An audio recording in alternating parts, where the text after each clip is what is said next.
Hey everyone, my name is Penny Zanker, and it's time to reset. This podcast goes beyond just navigating change. It's about new ways of thinking about how you can approach challenges, how you can shift your mindset when needed, create some space and grace for yourself so that you can rethink, recharge, and reprioritize when and where needed. Are you ready to unlock your full potential? Thank you for hitting play and sharing this next episode with me. It's time to reset. Hello and welcome to Take Back Time. My name is Penny Zanker and I'm the host of this show. And I'm always looking for people who are going to help you to lead a more fulfilling and happy life, work-life balance, that kind of thing, and just work smarter and live smarter. And so we're going to get that today. Tim Duggan is with us, and he's an optimist who also wrote a book called Work Backwards. So we're going to hear more about what that is. He loves to think about big ideas. So we're going to have a fun conversation because I love to think about that as well. And we might even have to schedule a second one because I'm sure we're going to have a lot here to talk about. Tim has co-founded several digital media ventures, most notable Junkie Media, one of the leading independent publishers in Australia. His first book, Cult Status, was awarded the Best Entrepreneur and Small Business Book in 2021 from Australian Business Book Awards. And his second book on creativity, Killer Thinking, was named one of the best books of 2022 by Apple Books.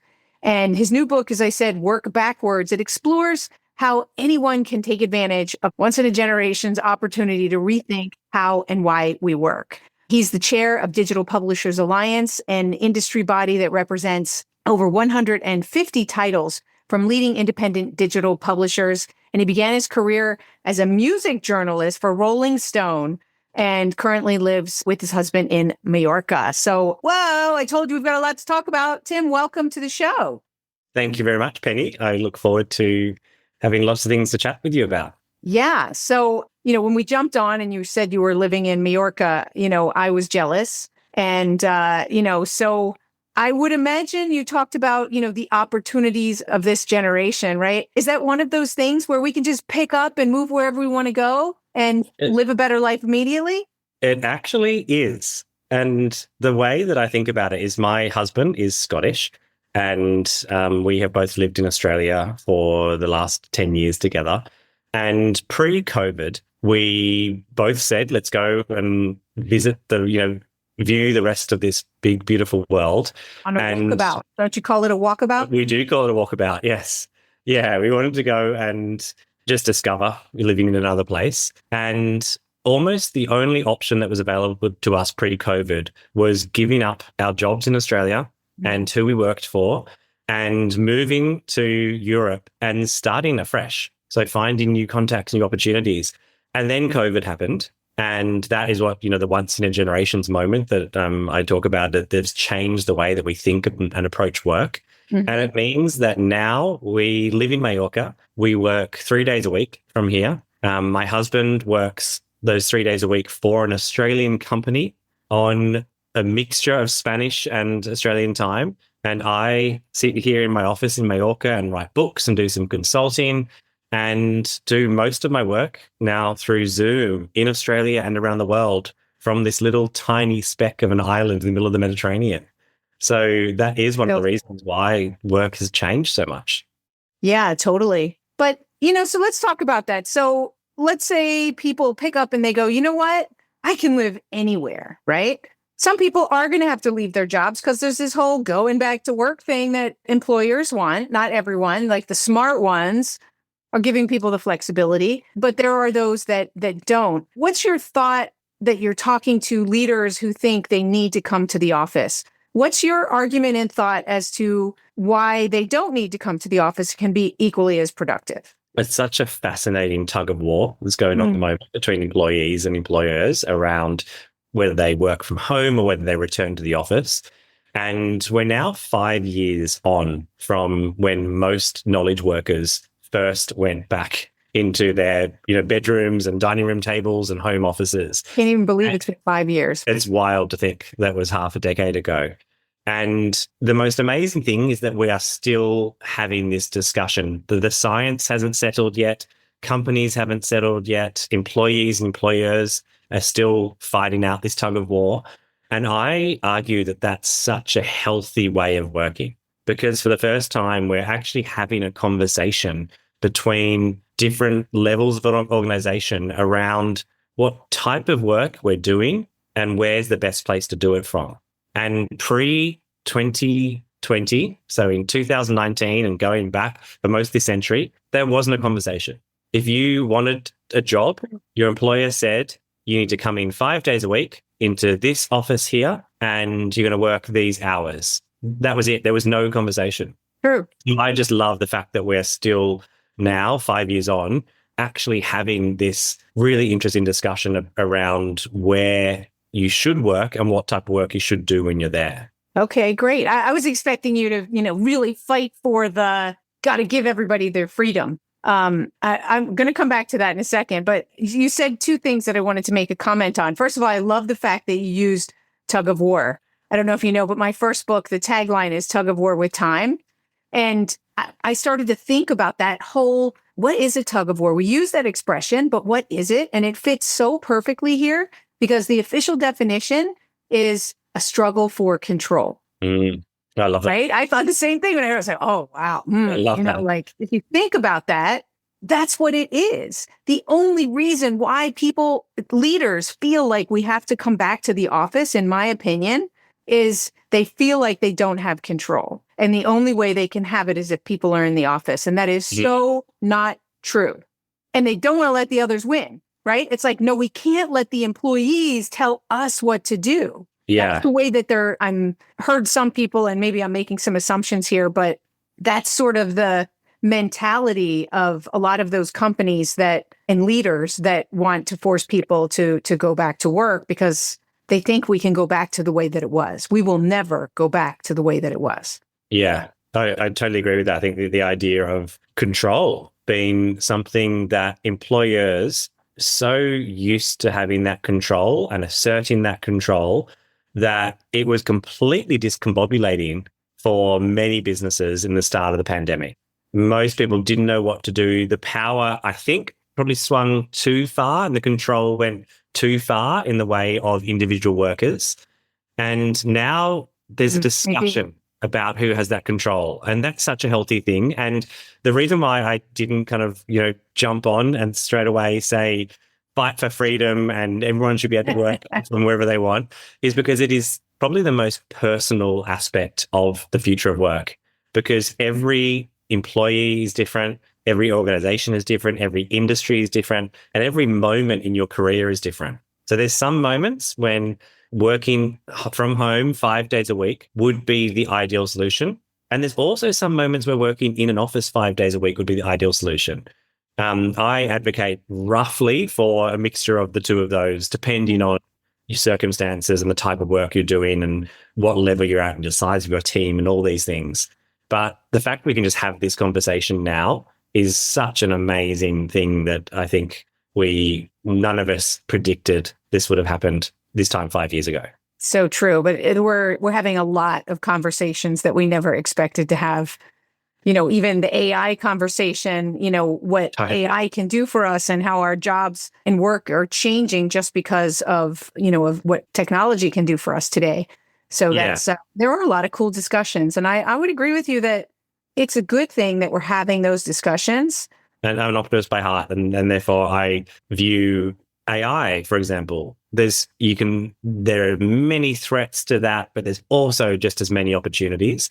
And the fact that we are living through this moment right now where all of us will remember what work was like before AI. And now all of us are starting to realize what work is like with AI. And differences between those two things is quite stark. I don't know about you, but AI now is a part of my daily life. Oh, absolutely. I use it as my colleague. I use it to challenge me. I use it to give me starting off points.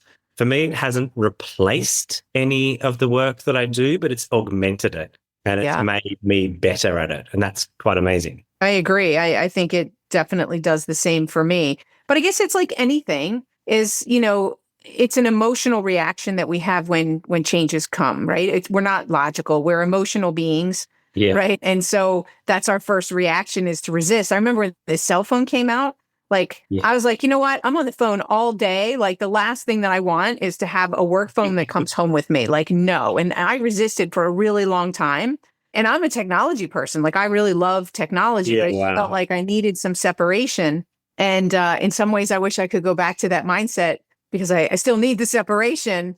But it's Yes. harder once you start using things, right? And that's a little bit the challenge with the technology and even with working from home is, as you said, maybe it sways a little too far one way where now all the onus, I think this is a challenge for our future. And let's maybe talk about this a little bit, that the onus of the natural transitions and breaks that used to be there, whether it was walking from one office to another to go to a meeting or driving to work, or these were natural transitions that helped us to shift and into, from work to home and so forth. They're gone.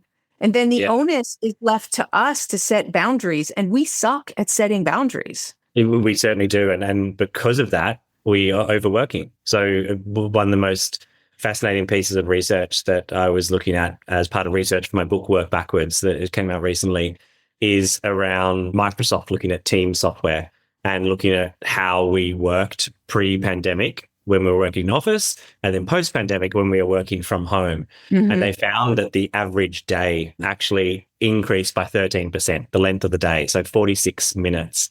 We're working longer. And they also found this phenomenon they call a triple peak day, which is that instead of work peaking twice in a day, it now peaks 3 times. And that extra peak is after dinner when people can log back on and start doing work, because we are terrible at setting boundaries. When your computer is sitting there on your dining room table as you're finished dinner and you're wondering, oh, I didn't really get that proposal done, and the computer's sitting there, may as well just open up on my laptop and start working again at 9 o'clock at night. That Right. is really hard for us humans to resist. And trying to deal with that is one of the biggest challenges of this new world of work. So what do we do? I'm sure you have some tips for us. What do we do to set some boundaries, to find that balance? Even though balance it's not something that you necessarily find in one day, but I think that it's better to look at it across maybe a week. But what are some suggestions that you have for people who are listening? Yeah, so my biggest suggestion is to be conscious about what you're doing. So most of us are not conscious about it and just fall into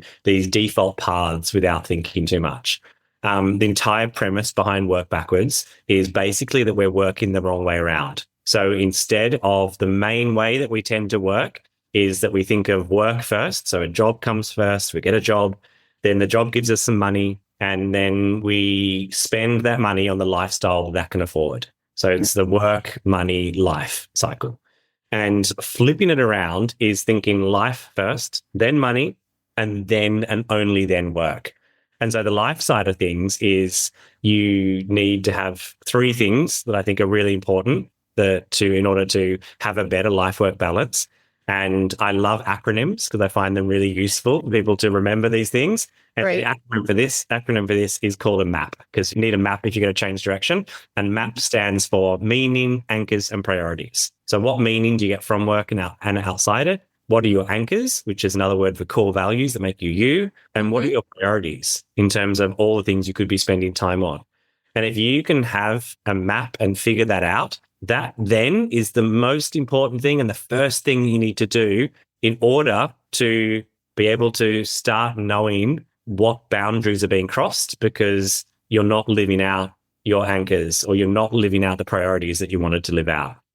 I like that. I like it a lot. Resonates with sort of the way I look at things too, is that priorities is something, I'm the focusologist. So I think the way we set priorities is really important because most people don't. Everybody says, oh, my biggest challenge, and in my research anyway, shows that competing priorities is one of the biggest items.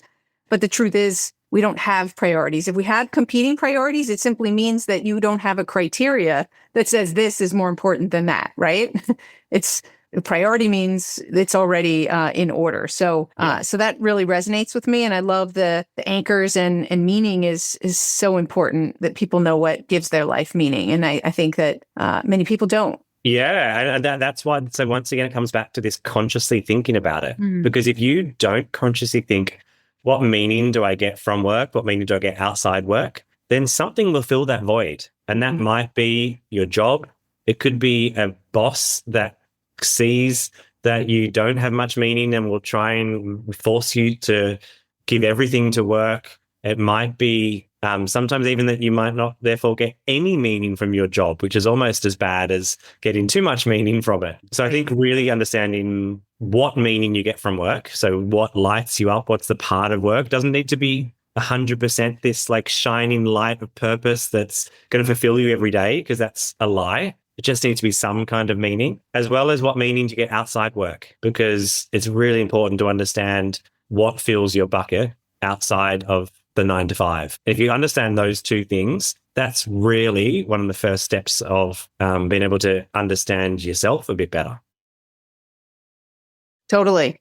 So that's the life piece. You know, many people feel like, well, you need money to live into, you know, those things that are fun and, you know, to have those things. And so if we were to do it, when you say we're doing it backwards, you just mean in the way that we think about things, not that we should go on a walkabout right after college for 10 years and then come back and go to work, or are you saying?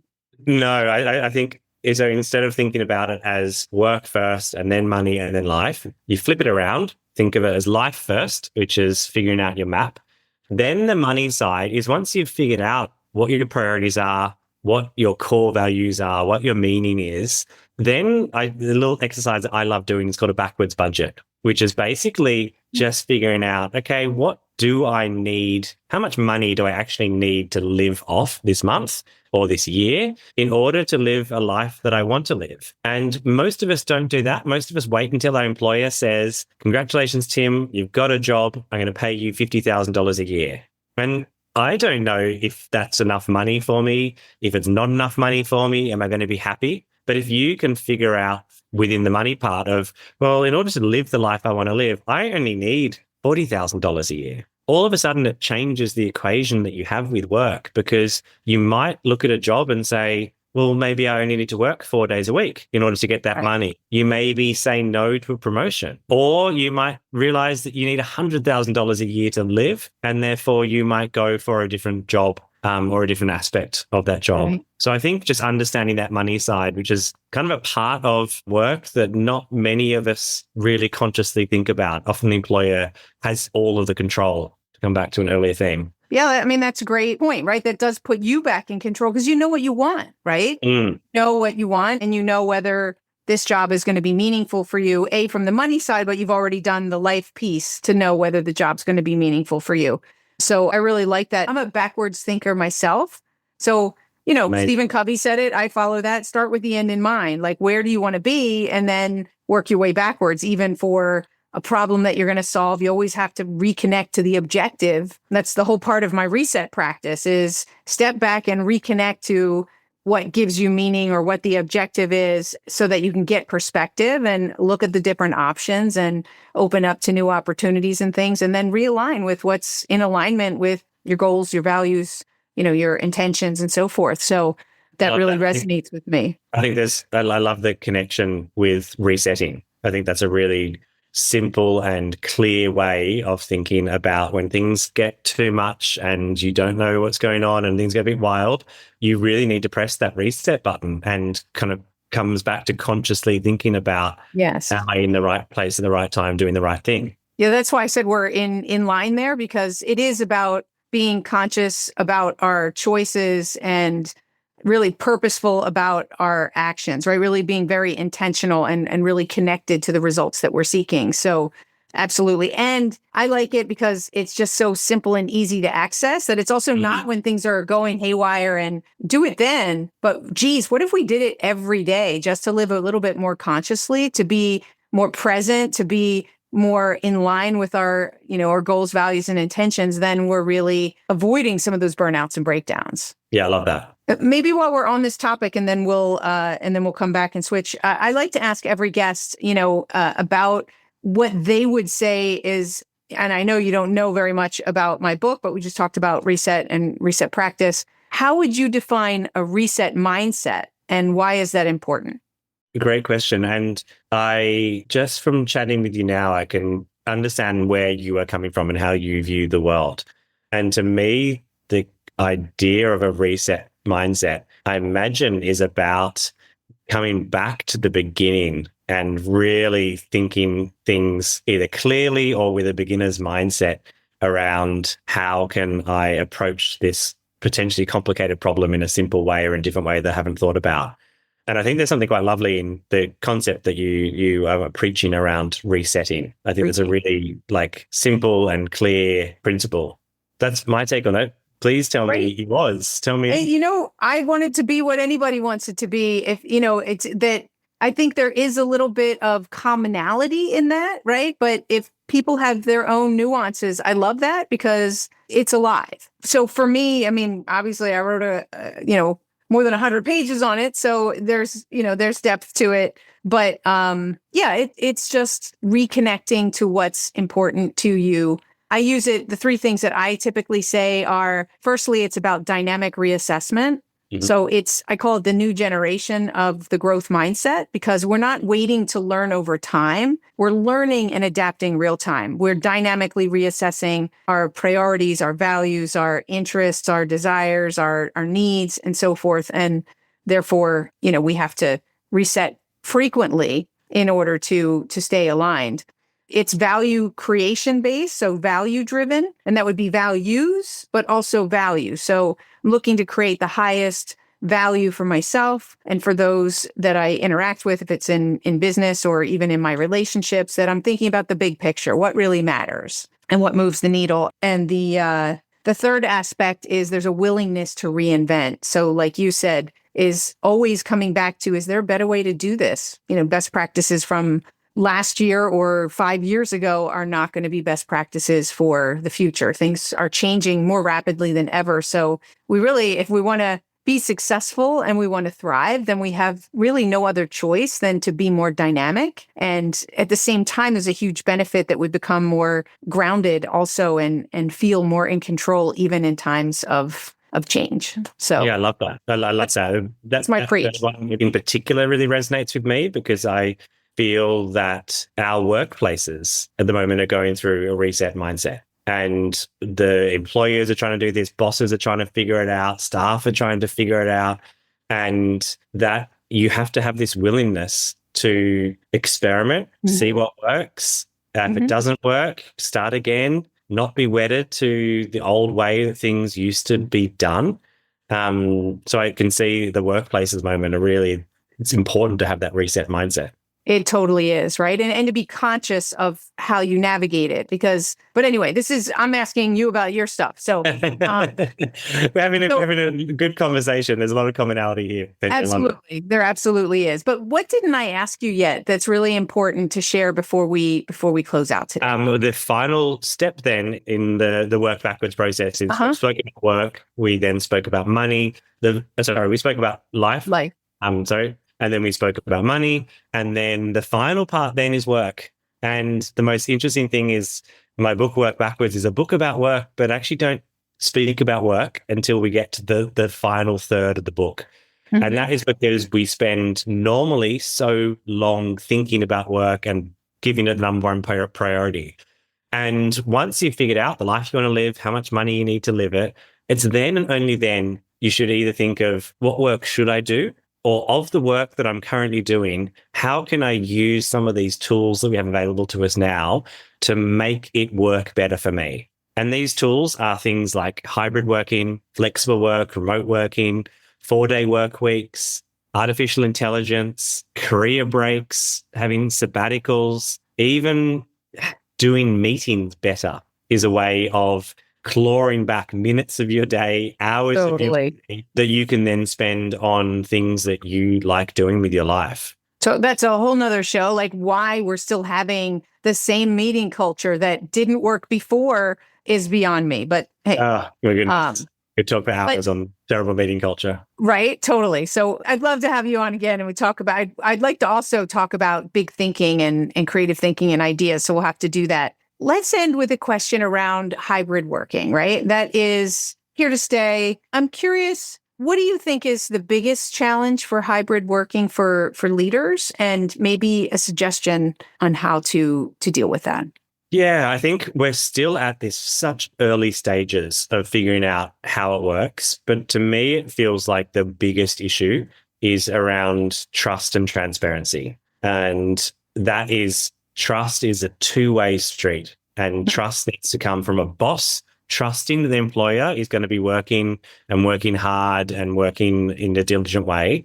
And then also trust from an employee that their organization is going to let them do this, to give them the autonomy, give them the skills, and give them permission to be able to do this as well. And the way to deal with that is through transparency in organizations. Mm-hmm. And to me, it feels like that is probably the biggest shift that managers are having to make, because managers are used to looking over the shoulder of somebody or seeing what time they walk into the office. Or being able to just walk over to their desk and ask them questions. And that is not always possible. There's obviously different ways of doing that now with things like Slack and Teams and WhatsApp and any other ways of communicating. But I think trust and transparency is probably going to be the biggest decider between a successful hybrid team and one that's going to fail. So let's dig a little deeper into transparency to come up with what are some tactical things that can be done, because I think I also hear a lot of very high level words that are being used, right? And like, this is what we should have in our culture. And, I think that sometimes leaders have trouble understanding, okay, well, I am being transparent, or, you know what I mean? Or so what does transparency look like in your mind? Yeah, and transparent, I agree, can be a loaded word sometimes. And I've actually worked with some organizations recently where part of their values is a variation on transparency. And some staff members got really angry at their managers because they didn't tell them the salaries of everyone else in the organization. And they said, but transparency. That's why we have to be very clear and define what these things mean, right? So that everybody is on the same page. Otherwise, they mean different things to different people. Totally agree. So transparency for me is transparency of feelings, intentions, emotions, and outcomes of what you want. I adore Brené Brown. I think she's one of my heroes and she does amazing things. And she often says that unclear is unkind. Mm-hmm. So for me, transparency is about being super clear about what you want to get from somebody, what your intention is, making sure that there's no, she also has the concept of meetings after the meeting, where someone says something and then closes it down and then turns to their colleague and says something else or has another meeting. So transparency in your interactions with other people. It doesn't mean transparency. It doesn't mean privacy free, that you're going to share all the confidential information to do that. I think it just means more transparency with your emotions and your intentions when you're dealing with other staff members. So my interpretation of what you're saying is that it means if you have a question, you should ask it so that it's clear, because other people may have that question and you want to address it in the room. Don't leave the elephant out of the room, address it in the room. I think also, what about things like, transparency of where the project is? Like, do you think tools like Asana or Monday.com or these types of project tools that are maybe typically used for a traditional project, maybe it could be used for other things that can be defined as projects so people can see where things are, what's yellow, and so that leaders can see immediately when something's off track, that people are given, that they need to report, not just ask questions, but also report on problems as they occur and not when it's too late, right? I think that's a wonderful use of transparency and making sure that everyone knows. There's a lot of, I think transparency and trust for me are kind of intertwined. And the idea that if you do have a workforce that is spread out over multiple different locations, you do need to know at all stages where somebody else is at and where the project is at, because you're trusting them to get their work done and they are trusting you to do what you're going to say you have to do at the same time. And I think that's really important. Yeah, and you need to know when people are overloaded You need to know when something's going on with them that they need some extra space. I think it's how do you create that safe space so that people can be transparent without, you don't have to tell them what's going on. Like, oh, I'm in the middle of a divorce. You don't need to say that, but you can say, hey, I am having some challenges at home that are requiring me a little bit more energy. And so therefore, give me some grace over this next month or something like that. Totally. And I think that transparency to me I mentioned transparency around emotions because I feel like vulnerability comes into this as well, of being able to talk to your manager and vice versa, manager being able to talk to their staff around when times are tough or when they are needed a little bit more space in certain times or need some private time off work or whatever it is. That to me is part of this transparency. And I feel like if you have that with a staff member when you're in an office, you're probably also going to have that when you're out of the office. Yes, thank you. I really don't think, and we'll close it out after this. I think that people make such a big deal about the fact that people are working at home. It's hybrid. They're not in the office. People are people. You need to treat them in the same way as if they were in the office. Yeah, totally. And if it wasn't, if you're not going to be communicating or have transparency out of the office or in the office, you're not going to have a healthy culture or an organization that's going to thrive, period. Oh, right? I love that as well. I think a bad manager is a bad manager in the office and a bad manager a hybrid. And same with employees. Someone who we call it skiving. Is the term skiving? Which is I don't know that. Skiving means when you are kind of like not working, like you pretend to work. Okay. And some people, a lot of criticism thrown at working from home is sometimes people are just pretending to work or not working.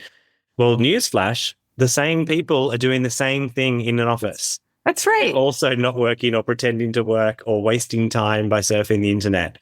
So I think that's, the same people in an office and outside of the office. They don't suddenly magically transform into different types of workers. Right. Which comes back to the point, which is why Microsoft sees that people are working more, right? Is because they are good workers and they're spending more time working because they care about the work that they do and they're just having trouble shutting down. So totally. And there might be less distractions. There might be less commuting time. They might be able to get deeper into a flow so they can get more work done. So there's a lot of research coming out showing that working from home is in fact more productive for a certain type of work. Mm-hmm. Just as being in the office is sometimes more productive for other types of work, for creativity, for working with other people, for really complicated issues where you need to argue it out together. That's great for in-person, but writing a report, thinking deeply about a topic, trying to come up with new ideas, most of that work is better done at home when you're working from home. Yeah. Awesome. Well, thank you so much. We went a little bit longer than I had expected, but I knew we'd have a lot to talk about. So tell people where they can find more about you and also your books. Well, thank you, Penny. I've really enjoyed this chat. And if you're interested in reading more about my book, Work Backwards, you can go straight to workbackwards.com. And if you're interested in hearing about any of my other books, you can go to timduggan.com.au. That's timduggan.com.au. Or go visit him in Mallorca. Yes, I'll come visit here. The water is lovely and warm all year round, and the sun is shining even in winter. I'll bet. Well, that's awesome. Well, thank you so much for being here and really giving us a new way to think about the way we work, live, and lead. Awesome. Thank you. Thank you for having me. And thank you all for being here. I hope you took notes. I hope that you stop and take a moment to reflect on your own map for your life and what brings you meaning. What are the anchors in your core value, the things that you want to circle back to and make sure that you live by, and those priorities that you have in your life.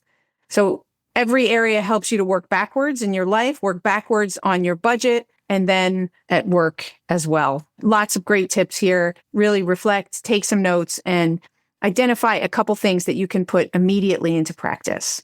My name is Penny Zanker, and this is Take Back Time. We'll see you in the next episode. Hey, thank you for spending this time with me. It really means a lot. If you're feeling a little off, distracted, overwhelmed, stuck, or just out of sync, remember that's your signal to reset. And that's all it takes, just recognizing one reset moment at a time.